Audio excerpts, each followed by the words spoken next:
How's it going, ladies and gentlemen? Before we get into the episode, there's something that broke last night that we did not talk about. How's it going, ladies and gentlemen? Before we get into the final episode of the 2024 season, one, thank you all for an incredible year. There was some massive news that broke that I'm sure a lot of you have already heard at this point. Does it happen around midnight Eastern time on Sunday? But Cassie Valdez has signed a professional contract with the Coastal Bend Tidal Wave, a new organization in the WPF, the Women's Professional Fast Pitch League. Awesome stuff for the World Series MVP, Cassie Valdez. I can't reveal my source. I heard I heard about it at the World Series. It was something I immediately wanted to talk about, wanted to have out there, but was something that the Valdez family, Cassie wanted to keep to themselves, to herself. Obviously respected those wishes. Would have loved to talk about. Wasn't sure when this news was going to break, when it was going to become public with the Tidal Wave organization. But yeah, I mean, congratulations, Cassie. Incredible stuff. Y'all can actually hear the new member of NAISB rumbling around and his kennel. You'll find out a little bit more about that here in just a little bit as we get into the episode. But once again, Cassie Valdez, incredible stuff there. A little early in the morning, but want to make sure I hopped on and talked a little bit about this before we got into the episode. You'll hear Cassie talk about it a little bit, allude to it some about some news breaking. We weren't sure. Again, we weren't really sure when the Coastal Bid Tidal Wave were going to make this public, but saw it as soon as I woke up this morning. It's like, we better add this into the episode. But yeah, Cassie Valdez, we have not seen her in the circle for the last time. We've seen her in an Ollu jersey for the last time. Maybe not an Ollu gear for the last time.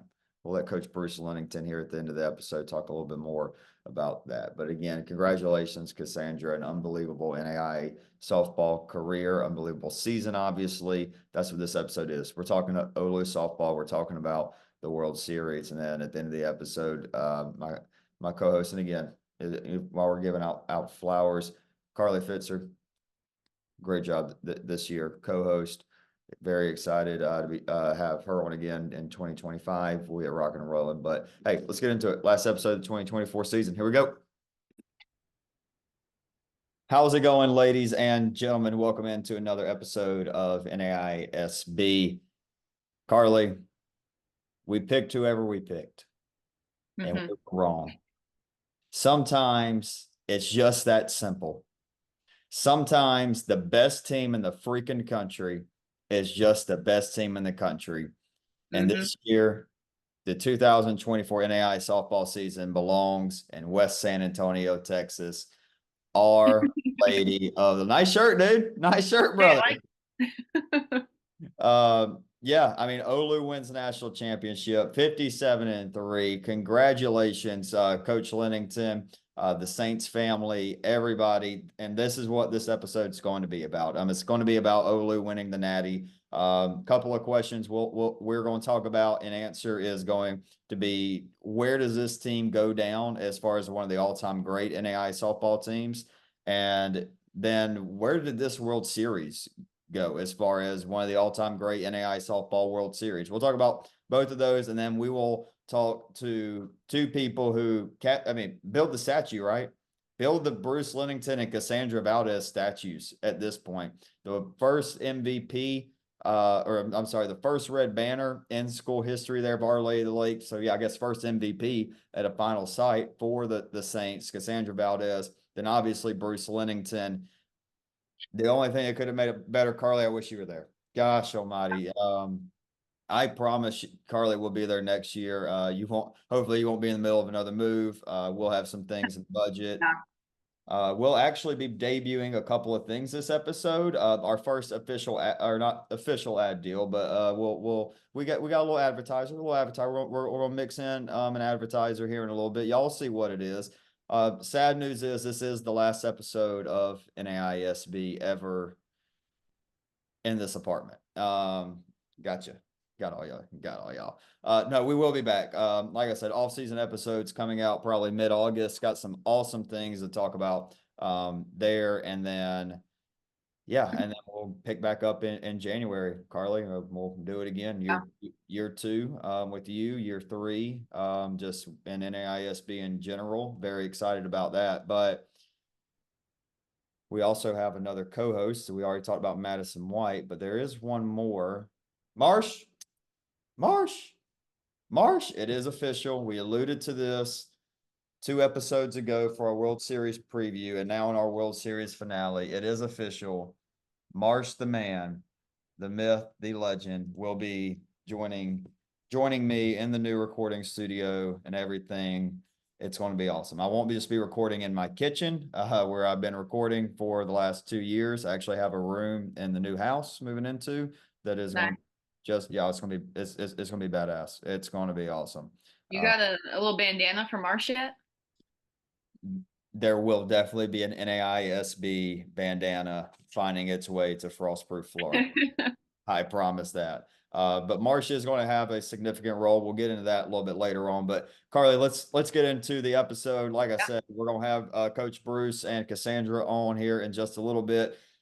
Carly, my question, we have 2 questions, and you kind of handled the research on this one, so I'll let you go into it. Where does the 2024 Our Lady of the Lake Saint, let's restart that. Where does the 2024 Our Lady of the Lake Saints go down as far as one of the all-time great teams in NAI softball?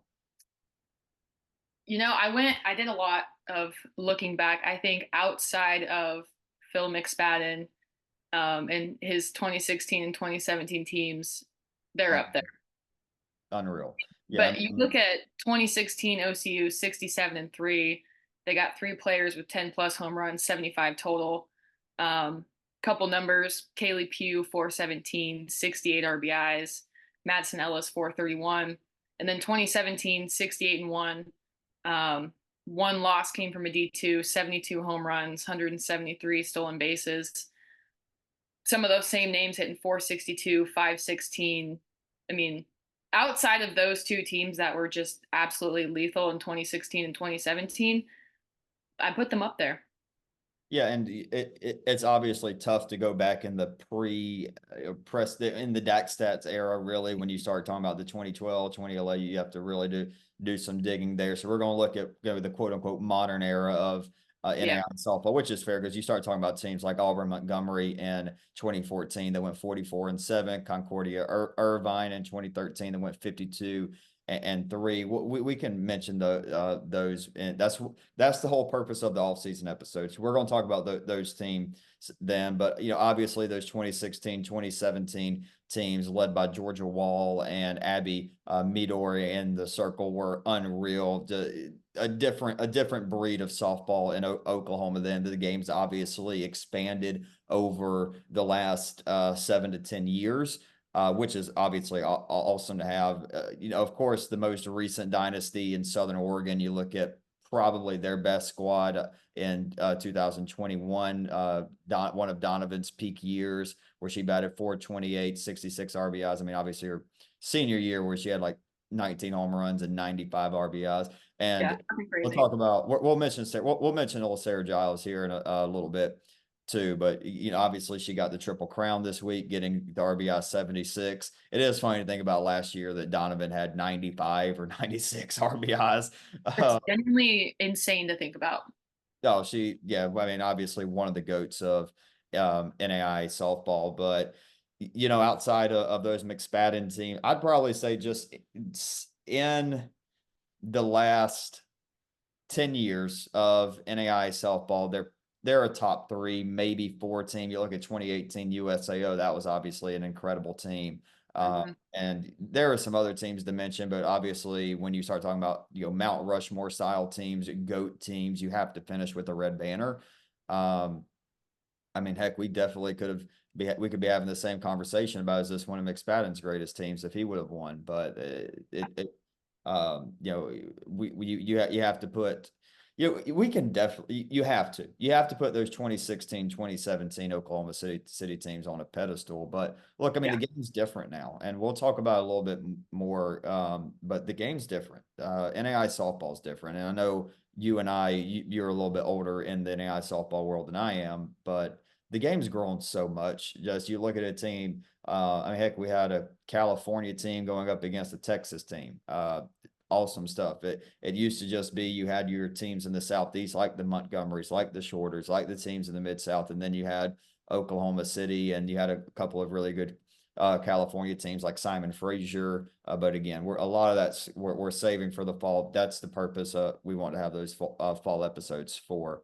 But yeah, just a phenomenal stuff again from this team, and we'll talk about it more with Coach Bruce and Cassandra. But my next well, before we go into is this the greatest NAI softball World Series of all time, we have the ad. Marsh, come here. This is where you're important. Come here, Marsh.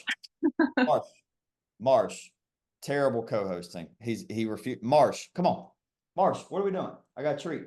Come on. Marsh, what are we doing? What are we doing?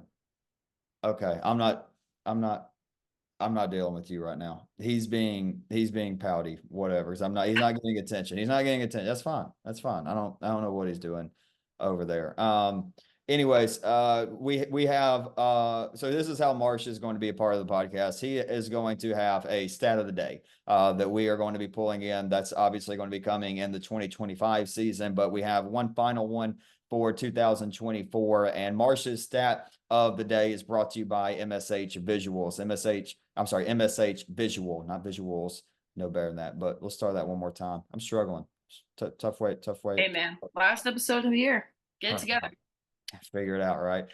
Marsh's Saturday is brought to you by MSH Visual, the official photographer of the 2024 NAI Softball World Series and other NAI final sites such as basketball and flag football. You can find game action photos from the 2024 World Series as well as previous World Series as the 2023 and 2022 NAI Softball World Series at naiaphotos.com. Again, that is naiaphotos.com. We'll attach a link in the YouTube description as well as the audio description for our iPodcast, Spotify, and other audio platform listeners. But the stat of the day is Cassandra Valdez in the circle at the NAI Softball World Series. Cassandra went 4-0 in the circle with 29 innings pitched. She struck out 40 batters. She allowed 3 runs. Only 1 earned run. All those came in that amazing USAO game,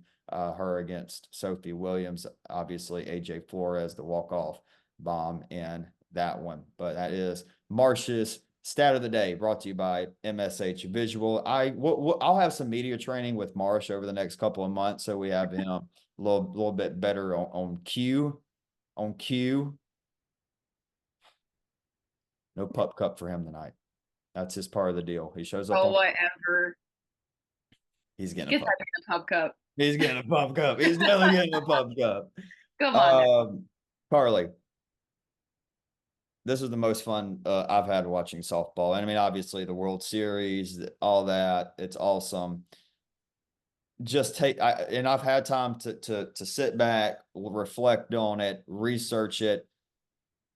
This is the best NAI Softball World Series that there has been in this format. Now, if we can go back and look at when it were 40 teams at one site, that's right, 40 teams at one site playing and pool play and all that. We're calling this the modern era of NAI softball. So pretty much from 2012 on is the modern era, or I'm sorry, 2013 on. 2012 there is still pool play, and I was able to pull a few things from there. But just first off, my first point of why this was the greatest NAI softball World Series in at least the last 10 years, 10 plus years.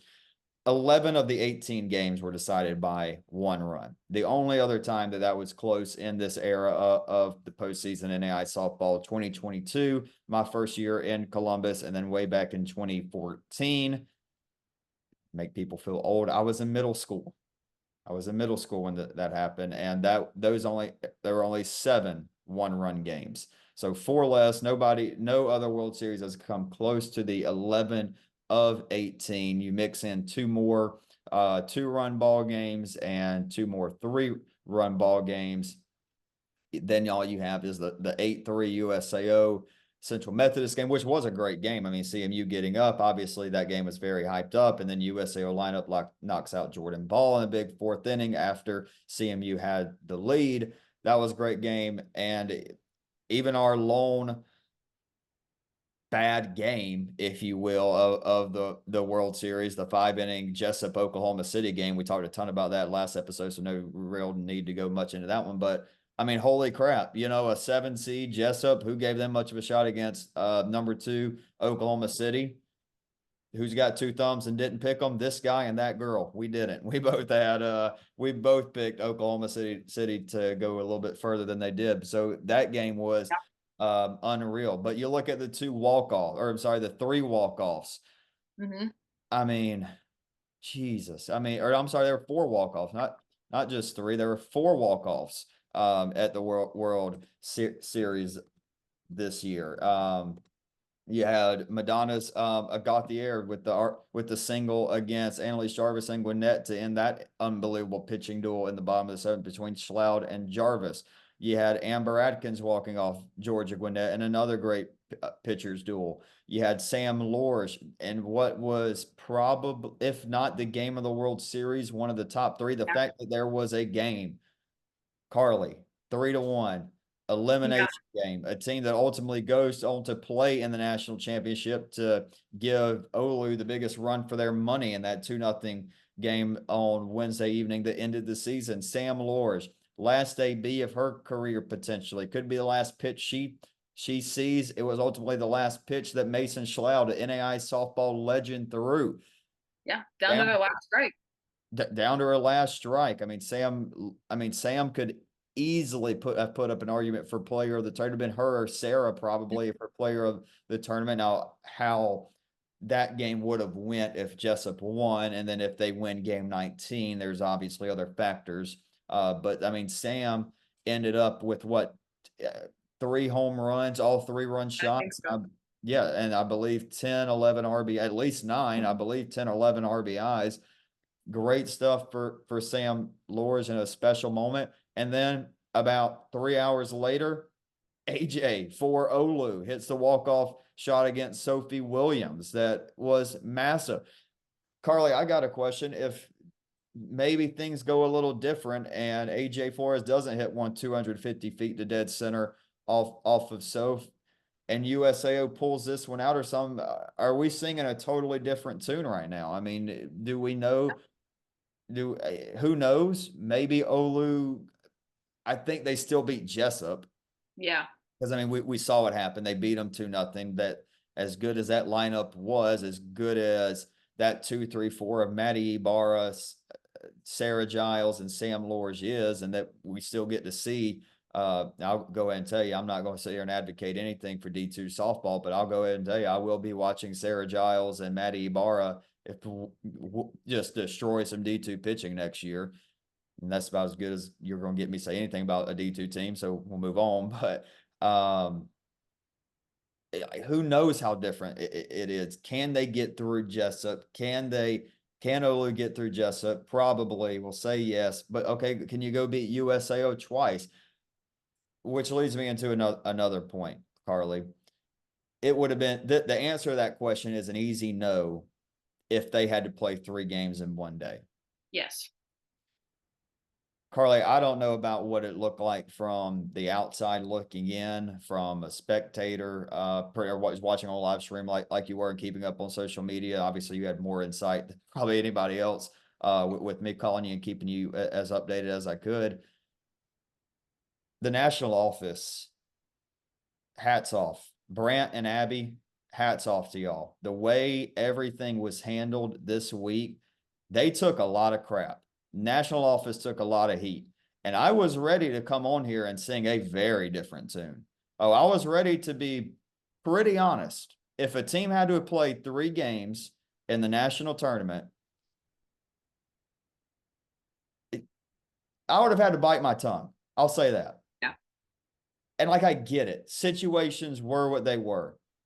But Carly, when I say everything that could have been done, and once I realized it, and I also had to take a step back and be like, I'm angry more as Uncle Reagan who took it to, I took my nieces, and that was the whole rain out day on Monday.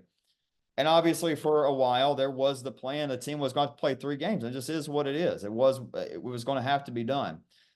And ultimately it didn't matter. I mean, Olu going 4-0, that neutralized everything. But Carly, I think the handling of this was phenomenal. The fact that they were able to make all the calls, do everything they needed to do to ensure that wouldn't happen. And if Jessup had won game 18 and forced game 19, it would have been played on Thursday morning, and they were to get all those deals done. Hats off, national office. Good job. Yeah, I mean, it's hard to do when people are upset and they're breathing down your back about it. But I mean, what more can you do? I mean, it's out of your hands when it rains all day long. Yeah, I Just mean, got to figure it out. Got to figure it out. But moving on to just going back to what makes us the greatest NAIA softball World Series of all time, Carly. I mean, talk about a redemption story. Yeah. For Olu last year, 2 seed, all this hype, and let's be honest, a lot of teams were just kind of, yeah, they're the two seed, but whatever. First dance, they may win again. They go 2 in barbecue, and there were a lot of people that were like, "Told you, fun run, Olu. See you never." Not so fast. Not so fast. Got back. They is Carly Fitzer to blame for Olu's dominance this year? Some are saying. Some are saying, Carly. Not one bit. No. Obviously a joke there, but last year was brutal for Olu. There's no other way to put it. You lose as they lose to a 7 seed out the gate, I believe, in Marion. And then what were y'all last year? Were y'all at 8 seed, 9 seed? Y'all were at 10 seed. So they lose as a 2 seed. They get upset, period. They get violently upset. It's brutal. They come back this year and they're just on murder death watch for 60 games. They dropped 2 in a conference tournament, which we've already said, who gives a crap? You think they care there's not a Red River softball tournament hanging up in their gym right now? No. They got a big old not when you got the red banner. They got a ring on the way. A ring on the way. No. And then to wrap up, and I'm not saying that it's over, but we got to at least question, will Oklahoma City ever have another 2017 year again? I think the answer is no. Are we saying that Phil McSpadden's won his last national championship? I'm not going that far. No. I wouldn't do that. But Carly, this was supposed to be redemption. This was supposed to be redemption year. This was supposed to be Cornelson. This was supposed to be Garvey, Lux coming back, Jones, Carba, all of these players that are now leaving. And it's like, he's got to bring in a lot. Mm-hmm. They got a lot of holes and they've got some phenomenal players coming back. We know that. But it's like, is this it? Like, what is this have we seen? Has the best Oklahoma City that we've seen been played? And look, obviously, we already said 68-1, you're not beating it. One, you can't beat it because you can't play that many games anymore. So that level of excellence isn't going to be beat. But still, it's like, this was supposed to be the year. And I don't know. I don't know if they need to make their non-conference schedule harder. I don't know if they need to go and get more non-conference games. I mean, I think MACU is going to be a lot better next year. USAO is going to be a freaking problem. I mean, they lose on paper, at least now. You never know with just college athletics. You don't know what'll happen, transfer and everything. But all they're really losing is Mackenzie Ruth. JJ Anderson will be back. You're going to have pissed off Sophie Williams back. They're going to be dangerous. A lot of bats that we saw. Was there a team towards the end of the year that we saw a team grow up more as far as freshmen becoming sophomores more than USAO towards the end of the year? Few and far between. Yeah. Far between. You mentioned one. I mean, Ava Hernandez, would have loved to have seen her, but we already mentioned Marsh's stat of the day with Cassandra Valdez. There was. Yeah. I asked him before the Tech game, maybe. No, not Oregon Tech. I want to ask him. before the Madonna game. I was like, any chance? No, it wasn't for Oregon State. Before the Oregon State game, I asked Coach Lynn, I was like, Coach, we're going to get a chance to see Ava? And he'd be like, well, yeah, it's going to be up to the Owls, Reagan. And yeah. So we didn't need her. Did not need her. No. Carly, your thoughts on the 2024 NAIA Softball World Series before we kick it over to Coach and Cassie? I loved it. I mean, getting to see it from a fan perspective rather than being, you know, a player that's down there. I thought it was great. Stream was great. Twitter and Instagram was great on your end. It was cool. I'm excited to get the chance to go down there next year, fingers crossed. So yeah. Yeah, I mean, you know, obviously shout out Jack Cruiser, phenomenal job. I think a very underrated part about this World Series was, and this is just coming from a broadcaster, so I'll have the ear for this maybe a little bit more, but going back and watching some things, Jack on the mic this year versus last year. Look, he was a good broadcaster, good softball broadcaster last year. He stepped his game up this year. You could tell that he had learned from being in the softball World Series before. It was awesome. He did a phenomenal job. He brought some great moments to life. I mean, his call on the walk-off home runs, and everything. Obviously, he was like a kid in a candy shop as a broadcaster getting to call these games, but just unreal, phenomenal stuff. Jack Cruiser, hats off to you. Kristen Schaefer doing a lot of photos and video for us was big time. Yeah, Briley Lawson also for did a little bit of video work. Matthew Hicks did a lot of the Matthew Hicks of MSH Visual. That is who that's who took a lot of the photos. That's who you need to go again one more time. NAIphotos.com. Link in the description and everything on this episode. But yeah, you know, Ollu, they were the best team all season, wire to wire, the #1 team in the country from when the first polls came out in early March to now. But yeah, I mean, great stuff. Carly, again, unreal job this year, dog. I mean, just Are you too? Yeah, I mean, we're gonna take a couple months. I will, of course, gonna be watching some other stuff, but yeah, that's it. So we'll kick it over now, Coach Bruce Lenington and Cassandra Valdez. But now we welcome on two very special guests to our World Series recap, our Ollu episode, if you will. Have on the head coach Bruce Lenington and the MVP in the circle and in the leadoff spot, Cassandra Valdez. Coach, Cassie, how y'all doing today? Man, we're doing really, really, really well, buddy. I've never been better. It's just another day here in San Antonio, but you know, the air just seems fresher. The sun just seems brighter. A little bit of gold in the air. I could say if you're watching the audio episode and not YouTube, you got a nice little trophy and just made an appearance. Yeah. That's a beaut. Cassie, how we been? How we doing? I'm doing great. I've just really been grateful the last couple of days just for everything. There's so many people that have reached out to me, people that I don't even know, just congratulating me and the team. And like, it's great, you know, seeing the love from the city. I have nothing but gratitude for everything that's happened. And it's awesome. It's awesome what we did. Coach, take me through the last 72 hours or so, man. How's it been? Like, when's been like the realization set in on the season, on everything, or things still kind of a blur right now out there in beautiful San Antonio?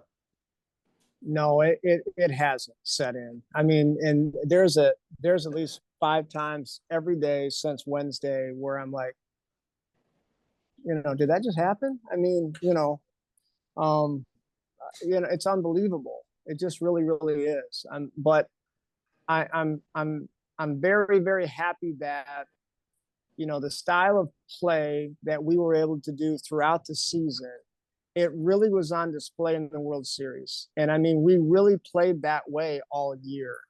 We had exceptional pitching in the circle. We played really clean on defense, and we really stressed trying to be a better situational hitting team so that we could kind of just, keep a little pressure on. I think our home runs, last year we led the country in home runs in 73 with 73, and we were off that by about 20 or so.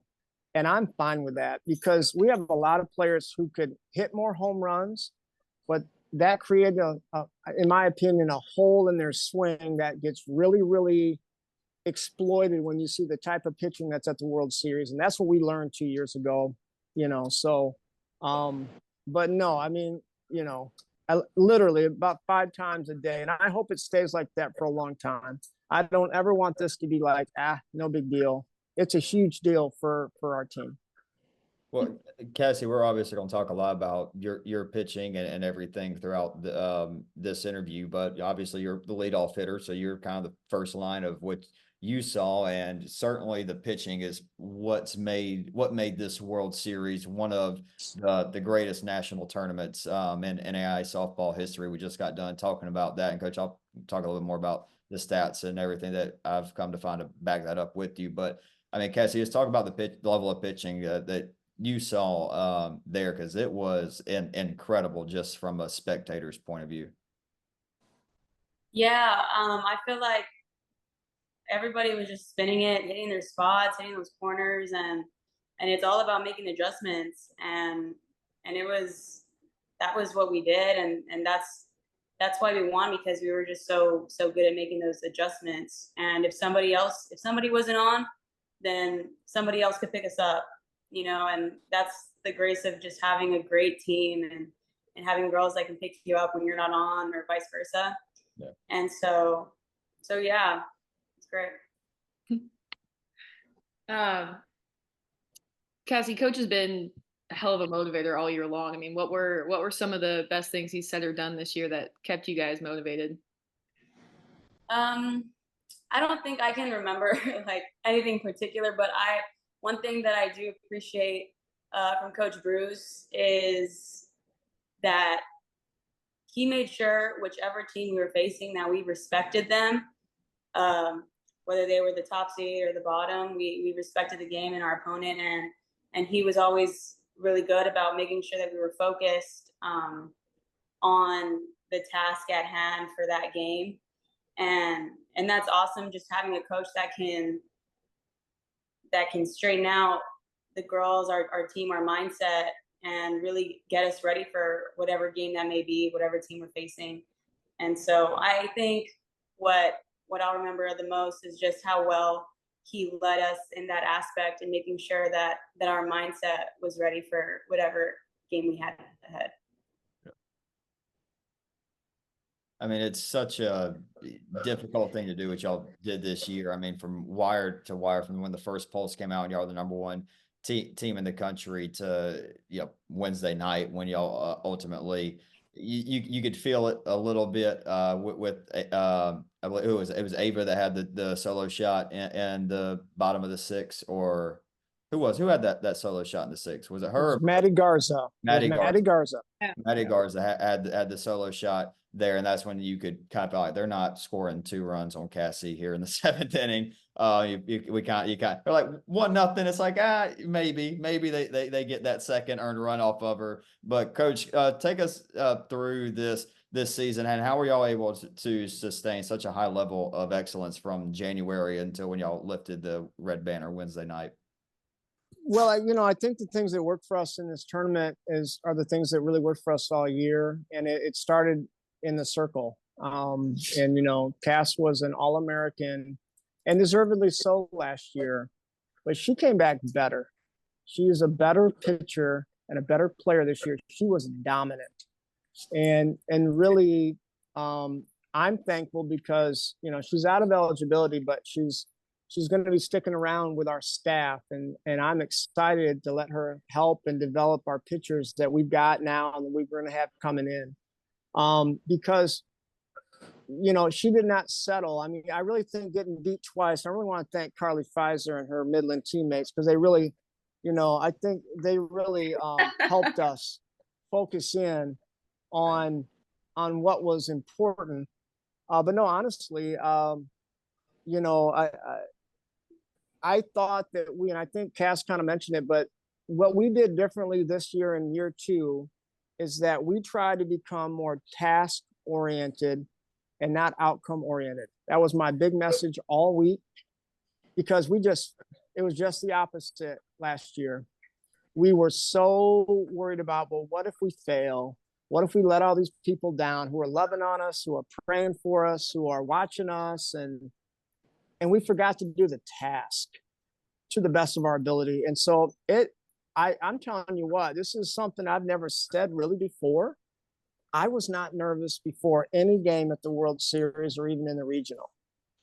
I care a lot. I mean, obviously we all do, but I believe in my players that they can do the task. If they'll just focus on just doing the task and simplify the game, we're pretty good. And so what we did in the World Series is what we've been doing all season. It started in the circle, and Cass led in that regard, but her consistency was much improved. And then she got so many swings and misses on her changeup. It was just filthy. And she started to throw that thing with what I call earned confidence. And a perfect example, I just watched the film on that game earlier today.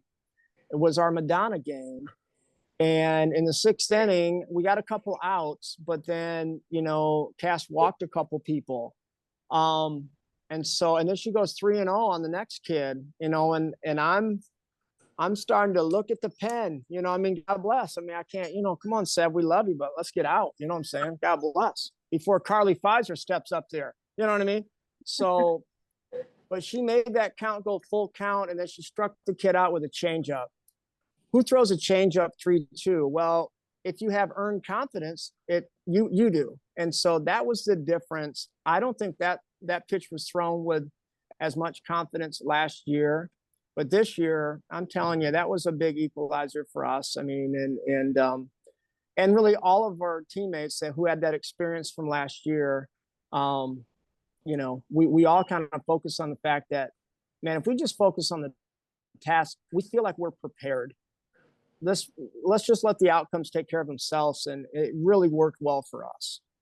Coach, you said it right there. The changeup that Cassie was throwing this year, I think, was the biggest difference. I think last year she was probably still sitting there in the low 60s, but I saw it. I'm like, that's not what I saw when she pitched against, who was it, Marion and Midland last year. Like that pitch was not there. I think Carly, you got a little Carly Fitzer, right, Carly Fitzer. You got a little souvenir still standing over there? I do.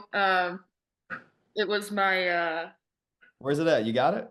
Yeah, let me grab it. Yeah, go. She's got a little souvenir. She's the saint. She's the Saints killer.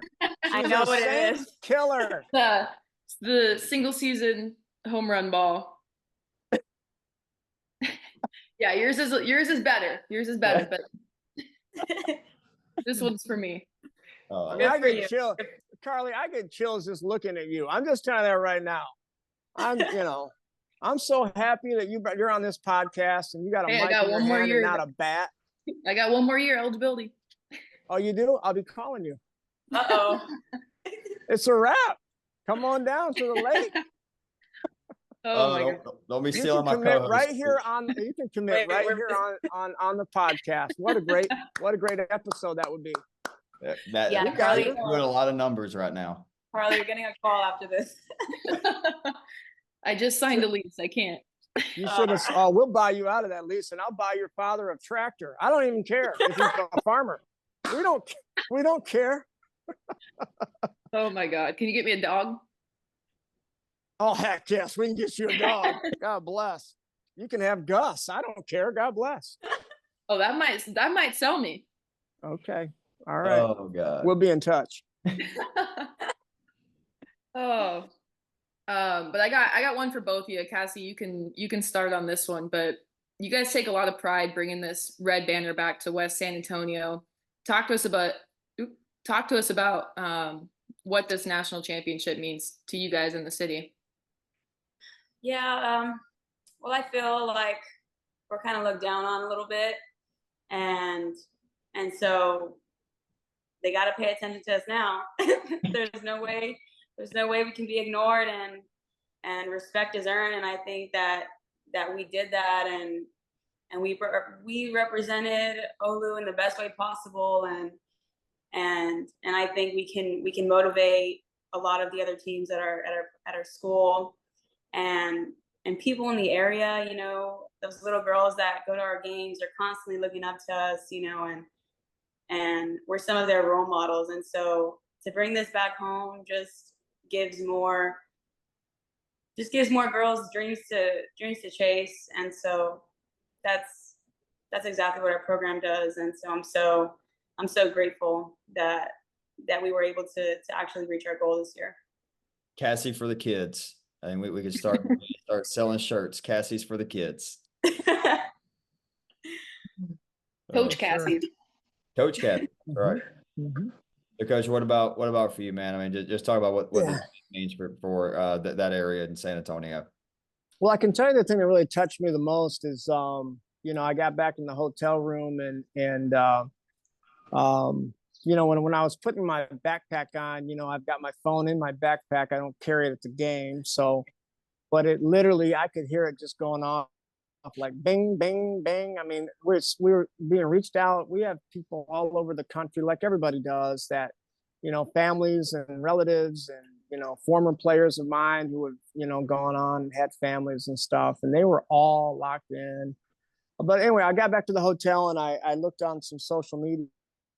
And you know, we had a little watch party going at our campus, and it was custodians, it was professors, it was cafeteria ladies, it was people from the community.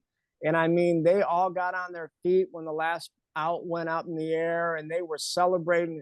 It's their championship too. I mean, that's the best thing that for me is that I want to really share on Monday when we have our celebration is that they're a national champion. And then the other thing that really I want you guys to kind of focus on, I did this when we got back in town yesterday. We've got, and Carly knows this, she's been to our field, but we have posters up, big posters up of all of our seniors and our graduates are on the inside of our facility, and the seniors that are playing are on the outside. So we kind of, you know, we respect and kind of pay homage to those kids because, you know, we really love the fact and respect the fact that it's such a small amount of people get to do this. Right. But I know that, you know, Carly ripped the heart out of our seniors last year. And so I made a point to put this sign down in front of those graduated seniors. And I sent it to most of them. And I just want to let them know, hey, bro, you're a national champion. I mean, because the experience that they helped us get last year, it's one of the main reasons why we felt a lot more comfortable and where it's just like, hey, we've been here, we've done this, we've seen teams like this, we've been successful. So anyway, so it's really for them. A lot of alumni is going to be around. And it's going to be a great Monday afternoon. But it's going to be my message when they hand me the mic is that, you know, that lunch lady down there that's serving sloppy joes, she's a national champion today. So I'm excited. I love it. Coach, you kind of alluded to it there with the alumni being a part of this process, but can you take us through what this 5-year process has been like for you there at Ollu, and from accepting the job there in West San Antonio to, you know, our conversation now? Yeah, you know what? I think day one, you're trying to establish a culture that you think is, and I've had the luxury of being a part of a championship, you know, kind of every stop where I've been. So whether it's been a high school or whatever, and so there are some things that I know work. And so we established that early in year one. And then as soon as you can hand that culture off to your players, then you become a championship contender. The players have got to own that culture. And it's not like, so when I go recruit players this summer and transfers, I don't want them to be a part of our culture here. I want them to contribute and make it better. I want them, I mean, I don't want them to be lost in our culture. I want them to find themselves in our culture and the leadership. So that's number one. And then you got to go out and recruit a high level athlete. And I think when Cassie came to our campus 3 years ago, we were surrounded. There was, I think, her first or second year, we had 6 Division I transfers. And that immediately makes you better because, you know, it's hard for Cassie or some of her teammates to kind of like, you know, shy away from, you know, the moment, you know, when she's been playing at, you know, Texas A&M and and that type of, you know, atmosphere. So, you know, that's really been the difference. And so now it's really made us, for me, the standard is different now, the type of player that we're pursuing. And so, you know, that's been the biggest change is culture. And then the level of athlete that, you know, we feel like we're going to go get. We're always competing with the D1s for the same player, to be honest with you. So that's been the difference. It'll help you be able to get you another Cassie Valdez with the big old ring on, and that you can just bring in that awesome poster that Connor Darnell made for y'all and be like, hey, Nice. you have your face on one of these. Come on, West San Antonio. Don't count us out yet. Yeah. Cassie, I know it's only been just a few days since your season's ended, but have you been able to soak in yet what's been such an incredible senior year? Not really. I think throughout these past couple of days, I've just been reflecting on everything. I've been seeing a lot of my teammates posts, you know, from their last year, and I haven't even made my, you know, how everybody does their posts on Instagram. I've been prolonging that. I'm not ready for that yet. But I think that from last year, you know, going over at the World Series really taught me a lot, and I really learned from the failures, and I think because of those failures, it made me have a great year because I didn't want to lose again. And you know, we lost 3 games this season, and I think we all just learned within them, and so I felt prepared. I felt prepared for the season, and I knew exactly where I wanted to help this team go, and the fact that, you know, I was able to be a part of that, I will be forever grateful, and to end on such a high note is amazing, and so yeah, I've just been doing so much reflecting, honestly. I still can't believe it's done. You know, I'm not gonna be able to put an Ollu jersey back on. So I'll just have, you know, pictures, memories to look back on.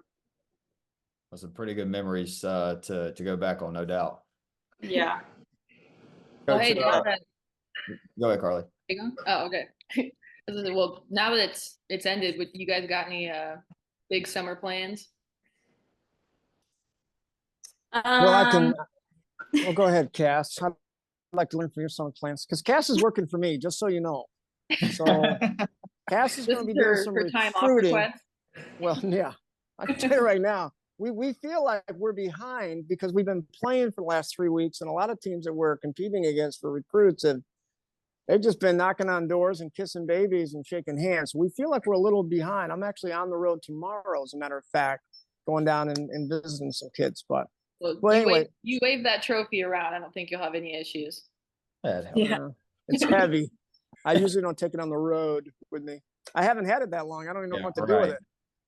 You've been carrying that thing around like a newborn baby, man. No idea. No idea. But Cass, what other than when you're able to escape the boss man for a little bit, what are you going to be able to do? Take your mind off softball for a little bit. Well, honestly, it still might be on softball.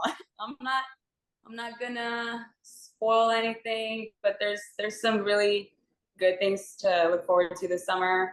You'll see in a couple days. I'm not gonna say anything yet, though. Oh, yeah. Not going. It's exciting.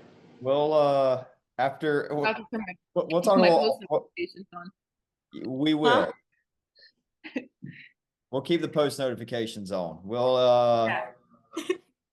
I might, Yeah, just, yeah, I might, heads I up. Heads up I for it. might know a thing or two, but we'll wait. We'll talk some more off the record. Off the record. Coach, I got to ask. As much as I'm sure this has elevated West San Antonio and Our Lady of the Lake and everything, this has got to elevate Red River softball to a new standard. Y'all lost 3 games. 2 of them were to a team that I have already started to buy some stock in. So go ahead and get ready for your motivation for 2025, because I'm very high on LSUA. We already knew this is going to be, we knew this is going to be a good team building up what Coach Trent's doing there. Some other teams as well in your conference that pushed you to have a great regular season. And then ultimately the Generals got you all in the Red River tournament. Do you think now that with you being a Red Banner winner, that the Red River Conference will get the respect that it deserves? I hope so, because I'm telling you, there's some good softball in the Red River. There's no doubt about it, and there's some battles.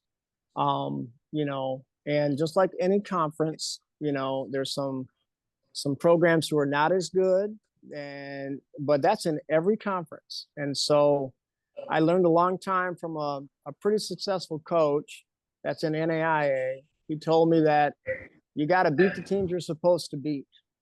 Well, that's hard to do. So that's what I think Cass was talking about earlier, because some teams will just show up and look at the records like, we should beat these guys. Well, you've all heard it before, but it's true. The game doesn't know, and the game doesn't care. But what I hope is that, you two never pick Ollu to win anything ever again. I don't want this to blind you from your picks. I want you to keep doing what you've been doing. Forget all about us. We're nobody. We're just this little school from the west side of San Antonio. I need you to pick everybody but us, and everything will work out in the end. I promise. I hope all the Ollu people are listening and no, I'm not kidding. He tells me to pick against y'all. I'm not kidding. Right. Sure. No, neither Carly or I picked y'all to win the Red Banner, and y'all undoubtedly proved us wrong. And super happy for you, man. Cassie, one last question. I wanted to go back to this because I gotta say it's easy to say that the last post-game interview is my favorite, but probably one of my favorite post-game interviews at the World Series this year was with you there at the end. And we talked a little bit about how you almost quit softball, and your mother and your family convinced you to keep on playing. I was wondering if you'd mind going into that time in your life and a little bit about the journey at that point in college softball and how it ultimately led you to be in a Saints uniform. Yeah, not at all. I don't mind. So it had to have been 2021. I left the team at Texas State. I had went through a lot of adversity there. Just unfortunately, I had some coaches that just didn't see the potential in me, and so it started gradually, like slowly leaving the sport. I remember it was the fall of 2020, I think. Yeah, fall of 2020, I stopped pitching and I just said, I'm just going to be a third baseman because I just don't feel supported. I feel like I'm just putting in way too much work. I'm working harder than anyone and I'm still not getting an opportunity. And I said, so I guess to put myself in the best position to play, I'm just going to be third baseman. And so that was the agreement. And once season started in like late January, I'm a very energetic person. I'm very passionate in everything I do. I do everything with my heart. And I remember we were playing Texas, and I just didn't want to be there. And I'm never that type of person that isn't cheering on my teammates. Even though I wasn't playing, I was the first one out of the dugout. And that game, I just felt so out of it. And I was like, this isn't me. This isn't who I am. And I had just lost my grandpa. And so that too, losing my grandpa and then going through that at Texas State, I was kind of like, why am I kind of I felt like I was wasting my time there. And I was there for 3 years, and I just felt like I was giving so much to the program, and it wasn't being appreciated. And so I decided to just leave the game. And so I left after that game and grabbed my stuff, went back home. And my mom is she's special. She didn't think I was done with the game, and she kept pushing me. She went behind my back and messaged old teammates like, hey, send this video to your coach, blah, blah, blah, blah, behind my back, because I told her I didn't want to play anymore. And so she was doing that on her own, and she got in touch with Joanna Gonzalez, who was at Ollu. She was my catcher for 2 years. And she was the one who told Bruce about me, and then that's how that unraveled. And Bruce gave me a call one day out of the blue, and I remember I didn't answer, and he left this super long voicemail, and it was like, I'm the head coach of Our Lady of the Lake, and I was like, oh, here we go. Delete. and then he gives me another call, and I don't know why I answered. I think I just wanted to hear him out, hear what he had to say. And I was actually in San Marcos, and he asked if I would go on a visit, and I said, why not? And I went to the school, had a good conversation with Coach Bruce, and I felt like Ollu was my home, and it was God's plan for me. And it's crazy. It just happened literally that day when I took the visit, even though I had stepped away from the game, didn't pitch maybe for like 6 months. And I remember having a conversation with Bruce and saying, I don't think I'm going to be good. Like, what if I'm not good? I haven't thrown, I haven't done anything. And he's like, don't worry about it. So fast forward 3 years later to winning a national championship and being MVP. Like, I have nothing but to just be grateful for my journey, with all the adversity, everything that I had to go through. And it just taught me so much. I've grown so much there at Ollu, and it's taught me just to always trust God's plan. And so I'm really blessed that I got to be a Saint. Beautiful. I thank you for sharing. What a story. What a journey, what a story, capped off in pretty phenomenal way. Coach, I got to ask you, what made you want to, I mean, you hear about this picture, obviously a D1 talent there at Texas State, but what made you just want to stay after her and give multiple phone calls and voicemails and ultimately bring Cassandra to West San Antonio? Well, because, this is kind of who we are. And, I've had a little cup of coffee at the D1 level, and I get it. And there's a lot of kids who are not happy at the D1 level. And I made a choice to coach here at the NAI level. And what I told Cass that day, and I've said this to a lot of people, but just because you make a decision to play NAI, it doesn't mean you're not a Division I player. It's just, this is what's best for you. It's what's best for your family. It's what's best for your mental health. It's what's best for your overall enjoyment. And so she's not the only one who's ever gotten that little speech. But players come here and they find family here. They really do. And then, we talk about all the time, and that's really one of the biggest things we do, is that sometimes family says the worst things to each other, if you can imagine. I don't know if you guys are from a big family or not, but you'll say things to your family sometimes when you're mad at them, you never say to anybody else, because after a few days, heck, we're family, they'll be back. But when there's a battle going on, you don't fight any harder than you would if you were fighting for your family. And that's been a big part of why we've been successful, is that we really, really do care about each other. And yeah, I thought that Cass was going to be a really, really good player. But more importantly, I really felt like she was going to be a really, really cool part of our family. And man, she's been that. And so I'm really excited to see how, only players like Cass who have been through this journey can really help new members of our family that we don't even know yet. I'm meeting a few this weekend and next week. And, but Cass will be a great a great person to say, listen, this was my journey, and it sounds a lot like your journey. And heck, someday you might be an All-American, and someday you might have a chance to go, battle and bring home another red banner, because it's possible now here. We could never say, I could not tell Cass 3 years ago that, hey, listen, we're going to win a national championship here. We had to wait until Carly Pfizer graduated, and then we were able. But anyway, so that's really what it is. It's not really some secret sauce. It's just we really believe in that. A lot of coaches around the country believe in that. It's not something unique to Ollu, but it's what we do here. And every time she tells that story, I just think about what we would have missed. I mean, because you saw her just being the best pitcher in the country, and she was going to be a student.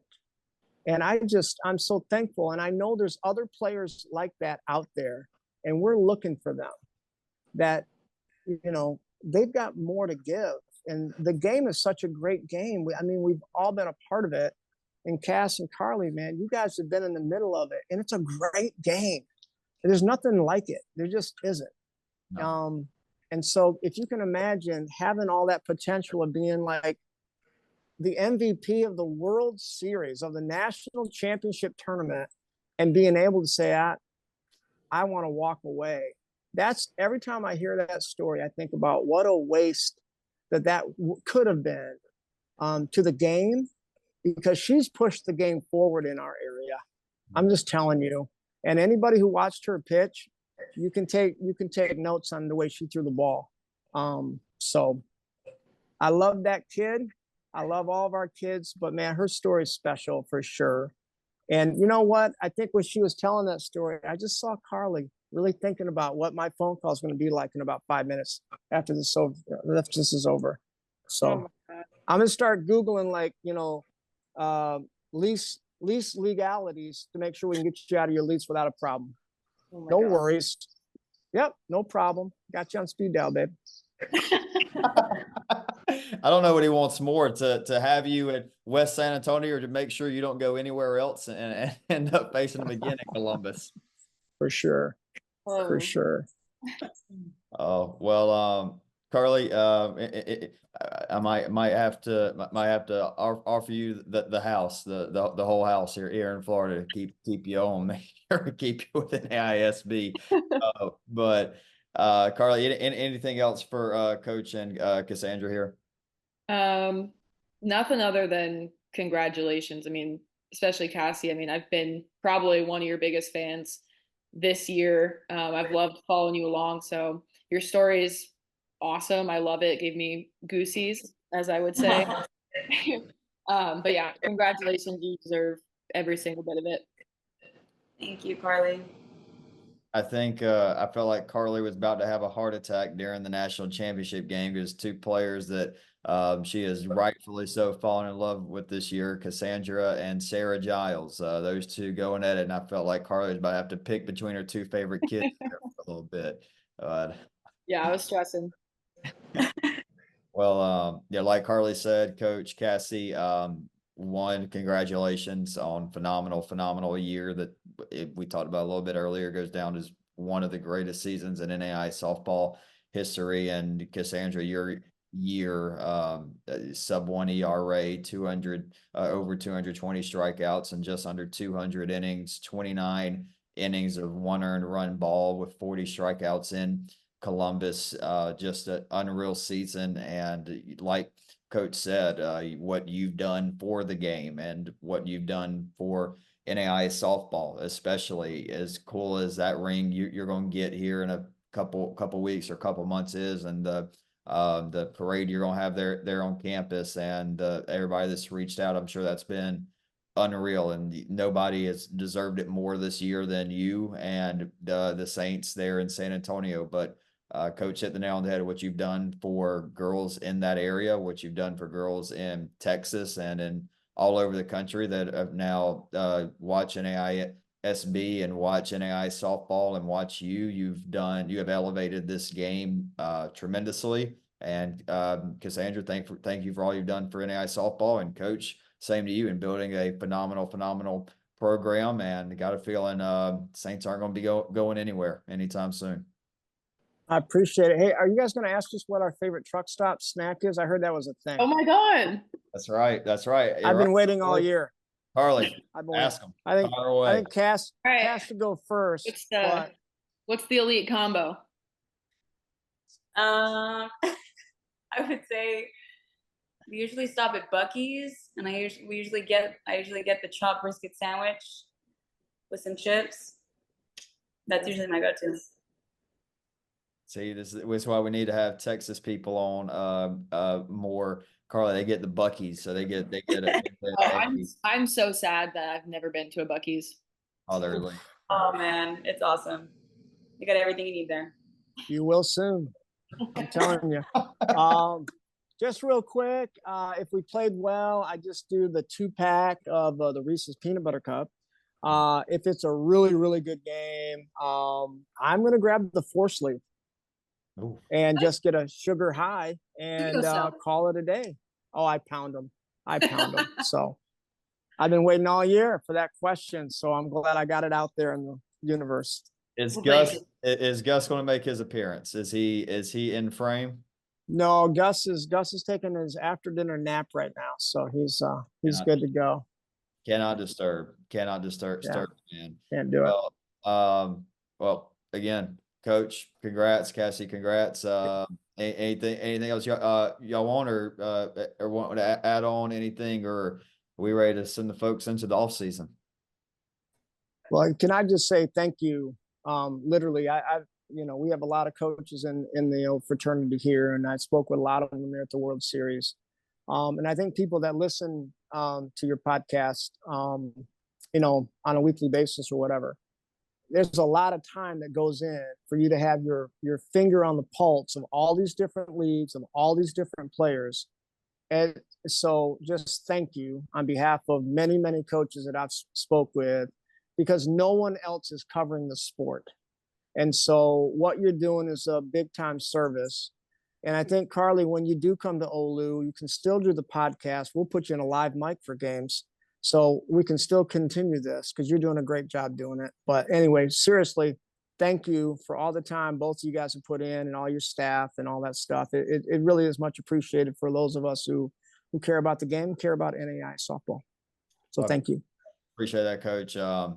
We feel like our slogan, grow the game, we have put that in action. We have grown the game over the last 2 years, and we're just getting started. A lot of cool stuff, planned for 2025, a lot of different things. Obviously, we're really excited about the tournament in Oklahoma next year. A lot of other things that's going to continue to help NAISB continue to grow, and we want to. There's no doubt now where we're at, just as far as ratings and everything. We feel like we are just getting started on doing this deal, and we want to be the biggest small college podcast in college sports, period. And we feel like through the community that we have, and the work that Carly and I, and like you said, the rest of our staff has put in, we are just getting started on this, and we're super excited for it, man. And yeah, and then if this all goes back to all of you at home watching on the YouTube or listening